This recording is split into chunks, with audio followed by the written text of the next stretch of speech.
Thank you. And it's a big one because we don't just have one CEO. We actually have all three CEOs of Microsoft over the last, 50 years now. They are celebrating their 50th anniversary. It's a big one. Let me tell you who's here. The three CEOs of Microsoft throughout its history.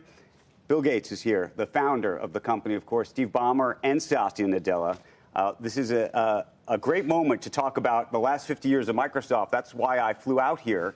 But while I'm here, I need to talk to you about this, which is Microsoft really, and it's a manifestation of the American dream and the manifestation of what turned out to be a global business that generated a global business, not just for Microsoft, but for so many other companies around the world.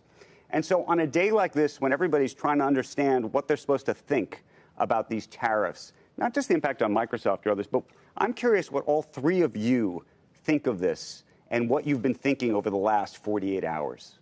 Satya? Yeah, to me, Andrew, it just comes down to, as an American company, as a multinational company, I feel that, we have to earn the license to operate in every country, one country at a time, right? Every country is going to do what is right for themselves, starting with the United States. And so, therefore, I always go back and say, is Microsoft adding local surplus, right? Are we making businesses in that country more productive? Are we making public sector more efficient? Are we helping with health outcomes, education outcomes? So as long as our contribution to the local society and the local economy is there, we have a license to operate. It's true in the United States, it's true in France, it's true in Indonesia. And so that's kind of what will ground us.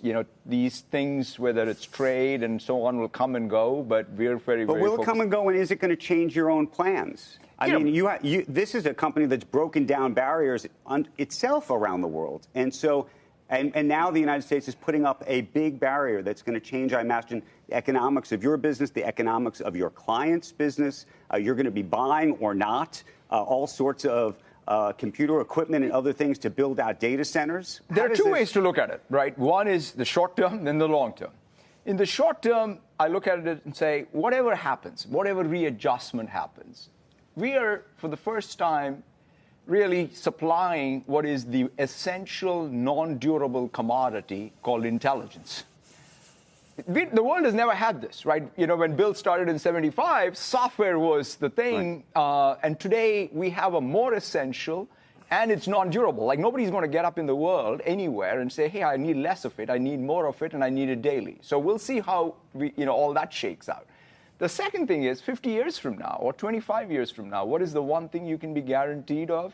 Is the world needs more compute. So I want to keep those two thoughts and then take one step at a time. And then whatever are the geopolitical or economic shifts, we'll adjust to it. Okay, let's talk about those. But I'm curious from both of you and what you think of the tariffs themselves. You've talked to the president before, Bill. What's your reaction to this? Other CEOs calling you, talking to you? What are you guys talking to each other about in this context?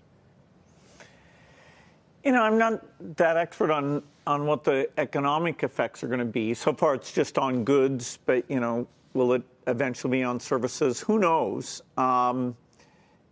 Microsoft has benefited from being a center of innovation, and now, building out many countries around the world, our engineering capacity.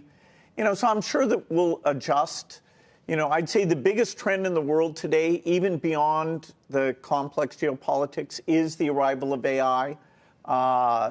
It's kind of weird to think a company's 50 years old and the most profound decade will probably be the next one. I'm surprised the politicians aren't talking more about AI. I think that's the next wave, is each country trying to shape, lead into this new AI era. Steve, do you have a view? You never hold back. So what do you actually think is going on here? I'll say two things. Number one, I took just enough economics in college to have said tariffs are actually going to bring some turmoil. Right. Now, whether that's desirable, undesirable by any government around the world and its citizens, the democratic process or whatever process is in place. But do you three think it's desirable? I think that disruption is very hard on people. And so a decision to do something for which disruption was inevitable, that needs a lot of popular support. And nobody could game theorize exactly who was going to do what in response. So I think citizens really like stability a lot, and I hope people, the individuals who will feel this, because people are feeling it, not just the stock market, people are going to feel it. We'll see. Now, as a Microsoft shareholder, this kind of thing is not good, and it creates opportunity. To be a serious long-term player, we've invested. You started in '78, working internationally. Microsoft has to be great for its customers, and if it does, no matter what happens in the short term with revenue, profits, share price, it gives an opportunity to reemerge and tell the citizens, not only in this country, but in France, in Japan, around the world, Microsoft is there for you. We're always going to serve you in the right way. And real quick.